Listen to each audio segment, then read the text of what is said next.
Hello students, welcome. आज हम class 12th के बिजनेस स्टडीज का 11th चैप्टर विपणन या मार्केटिंग, इसका हम अगला टॉपिक देखते हैं।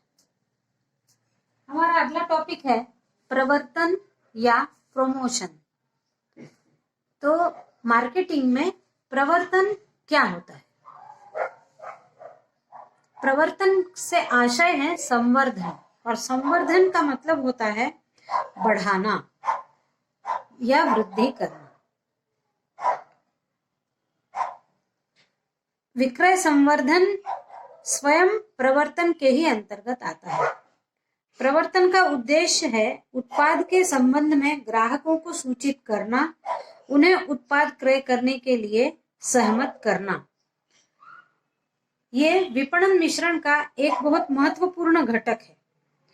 इसके अंतर्गत विक्रय संवर्धन, विज्ञापन, व्यक्तिगत विक्रय और जन संपर्क ये आते हैं। अब हम परिभाषा देखते हैं कि विपणन अंतर्लय के सभी उपकरण जिनका प्रमुख योगदान अनुनय संदेश है, प्रवर्तन के अंतर्गत आता है। अपने किसी भी प्रोडक्ट को अधिक से अधिक बिक्री करने के लिए जो भी कार्य किए जाते हैं वो प्रवर्तन के अंतर्गत आते हैं। अब प्रवर्तन की भूमिका, हमारा अगला टॉपिक है प्रवर्तन की भूमिका। तो विपणन में प्रवर्तन की भूमिका को हम 3 बिंदुओं के माध्यम से समझ सकते हैं। पहला है सूचना देना। तो प्रवर्तन के द्वारा संभावित ग्राहकों को वस्तु के उपलब्धता की प्राप्ति का स्थान, मूल्य की सूचना दी जाती है कि वो वस्तु क्या है, कैसे और कहाँ प्राप्त होगी, कितने मूल्य पर प्राप्त होगी, ऐसी सूचना देना प्रवर्तन का कार्य है। फिर याद दिलाना। एक बार ही सूचना देना पर्याप्त नहीं है, अपितु उस उत्पाद के बारे में बार बार याद दिलाना प्रमोशन के अंतर्गत आता है। फिर तीसरा है तैयार करना। उपभोक्ता को सूचना देना और याद दिलाने के बाद वस्तु को क्रय करने के लिए मानसिक रूप से तैयार करना प्रवर्तन का कार्य है। हमारा अब अगला टॉपिक है प्रवर्तन मिश्र या प्रमोशन मिक्स। प्रवर्तन मिश्र को संवर्धन, अंतर्लय और संवर्धन सम्मिश्रण भी कहा जा सकता है। प्रवर्तन मिश्र को विपणन विचार अंतर्लय अथवा संचार अंतर्लय का समानार्थी माना जाता है, क्योंकि दोनों ही क्रियाओं में सूचनाएं दी जाती हैं, उन्हें उत्पाद क्रय करने के लिए तैयार किया जाता है। यानी प्रवर्तन मिश्र यानी वस्तु को खरीदने के लिए ग्राहकों को प्रेरित करना, उनको सूचना देना, उनको याद दिलाना, उनको तैयार करना प्रवर्तन मिश्र के अंतर्गत आता है।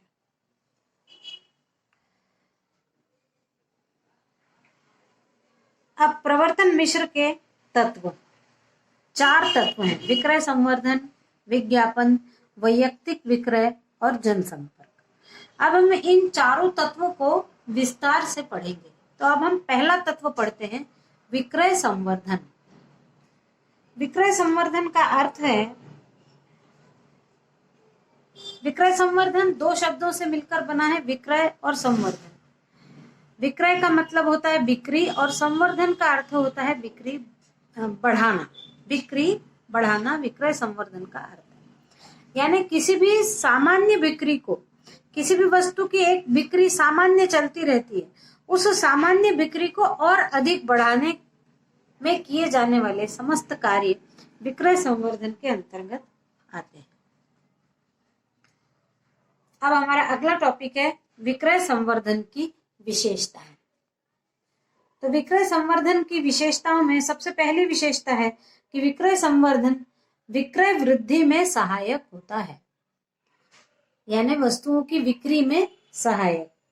फिर विक्रय संवर्धन में विज्ञापन, प्रचार और वैयक्तिक विक्रय को सम्मिलित किया जाता है। तीसरा है विक्रय संवर्धन में उपभोक्ताओं को अधिक क्रय करने के लिए प्रेरित किया जाता है कि वो ज्यादा से ज्यादा वस्तुओं को खरीदे। ऐसा प्रचार, विज्ञापन किया जाता है कि वो ज्यादा से ज्यादा वस्तुओं को खरीदे। फिर चौथा है विक्रय संवर्धन एक अनियमित क्रिया है। इसका कुछ विशेष अवसर, विशेष त्योहार के अवसर पर विक्रय में वृद्धि के लिए प्रयोग किया जाता है। जैसे एक के ऊपर एक फ्री, त्योहार वगैरह आते हैं उस समय इस प्रकार की विक्रय संवर्धन के तरीके अपनाए जाते हैं। फिर अगला है विक्रय संवर्धन विपणन कार्यों के बीच अधिक समन्वय का कार्य करती है। विपणन संबंधित जो भी कार्य हैं उनमें समन्वय स्थापित करती है विक्रय संवर्धन। फिर है अगला विक्रय संवर्धन में क्रेता के साथ साथ वितरकों को भी प्रेरित किया जाता है। यानी वितरक यानी जो उस वस्तुओं को बेचने वाले हैं उनको भी अधिक से अधिक बेचने के लिए कुछ न कुछ लालच या कुछ न कुछ आइडियाज उनके लिए भी होते हैं कि हम आपको फॉरेन का टूर कराएंगे, इतनी वस्तुएं आप भी यदि हमारी बिकवाओगे तो। इस प्रकार से ग्राहकों को तो लालच दिया ही जाता है प्रेरित करने के लिए, साथ साथ वितरकों को भी प्रेरणा दी जाती है कि वो अधिक से अधिक सामग्री का विक्रय करें। फिर है वर्तमान प्रतिस्पर्धी युग में विक्रय संवर्धन एक आवश्यकता बन गया है। यह आज के समय की आवश्यकता है। यदि किसी भी वस्तु का प्रमोशन ज्यादा अच्छा ना हो पाए तो वो वस्तु बिकेगी कम। अगला है विक्रय संवर्धन में ग्राहकों का ध्यान आकर्षित किया जाता है। फिर है विक्रय संवर्धन एक सार्वभौमिक क्रिया है, सब जगह ये क्रिया की जाती है। और अंतिम है विक्रय संवर्धन कला और विज्ञान दोनों। फिर अगला हमारा टॉपिक है विक्रय संवर्धन के उद्देश्य। पहला उद्देश्य है नए उत्पादन को बाजार में प्रवेश कराने के लिए विक्रय संवर्धन आवश्यक है। जो नया प्रोडक्ट आता है उसको विज्ञापन के माध्यम से या कुछ स्कीम के माध्यम से अधिक बाजार में पहुंचाकर बेच दिया जाता है। अगला है नए ग्राहक को वस्तु और सेवा की जानकारी प्रदान करना ताकि वो क्रय कर सके। फिर है विद्यमान ग्राहकों को बनाए रखना। प्रमोशन की आवश्यकता है प्रवर्तन की के अंतर्गत विक्रय संवर्धन की आवश्यकता इसलिए होती है कि जो ग्राहक पहले से बने हुए हैं उन ग्राहकों को भी बनाए रखने की आवश्यकता है। फिर अगला है विक्रय संवर्धन प्रतिस्पर्धियों का सामना करने के लिए भी आवश्यक है। फिर अगला है संस्था की ख्याति में वृद्धि करने के लिए। जो भी उत्पादक संस्था है उसकी ख्याति में वृद्धि होती है। फिर मौसमी गिरावट को रोकने और उसका सामना करने के लिए विक्रय संवर्धन की आवश्यकता है। मौसमी गिरावट को रोकने यानी जो मौसम के अनुसार सामान कम बिकता है उसको रोकने के लिए विक्रय संवर्धन आवश्यक है। फिर बाजार संबंधी अनुसंधान करने के लिए, बाजार में अनुसंधान करना यानी कौन सा सामान कब बिकेगा, कितने में बिकेगा, कितने में नहीं बिकेगा, पिछले साल कितने में बिका था, इस साल कितने में बिक रहा है। ये इस प्रकार से ये जो अनुसंधान है ये करने में विक्रय संवर्धन का उद्देश्य है। फिर विशिष्ट अवसरों जैसे दीपावली, होली, नववर्ष, इस अवसरों पर विक्रय में वृद्धि करने के लिए विक्रय संवर्धन की आवश्यकता है। फिर अगला हम देखते हैं विक्रय संवर्धन की विधियां, यानी किन किन विधियों से विक्रय को बढ़ाया जा सकता है। तो सबसे पहला है विधि छूट। कंपनी अपने अतिरिक्त उत्पादन का विक्रय करने के लिए विशेष उत्पादन पर छूट प्रदान करती है। यह छूट उत्पादन की संपूर्ण रेंज पर नहीं होता है, कुछ विशेष उत्पादों पर ही छूट दी जाती है। यानी प्रिंटेड रेट से कम रेट पर वस्तु को बेचना, ऐसा प्रत्येक उत्पाद पर नहीं होता है, कुछ विशेष उत्पादों पर छूट प्रदान करके विक्रय का संवर्धन या विक्रय बढ़ाया जाता है। दूसरा है मूल्य में कटौती। उत्पाद को उसके सूची मूल्य से कम मूल्य पर बेचना, यानी प्रिंटेड रेट से कम रेट पर बेचना, मूल्य में कटौती। फिर है वापसी। इसमें क्या होता है कि ग्राहक यदि किसी वस्तु को खरीदता है और उसका रैपर वापस करता है तो उस रैपर के बदले में कुछ छूट दी जाएगी। जैसे साबुन है या टूथपेस्ट है, आपने खरीदा और उसका रैपर वापस कर दिया तो आपको 5 रुपए वापस मिल गए। इस प्रकार से वापसी के कारण लोग खरीद लेते हैं कि जब इसका रैपर वापस करूंगा तो 5 रुपए मिल जाएंगे, इसलिए बिक्री बढ़ जाती है। अगला है उत्पादों का मिश्रण, यानी एक बड़े प्रमुख उत्पाद के ऊपर एक छोटा उत्पाद मुफ्त में प्रदान कर दिया जाता है।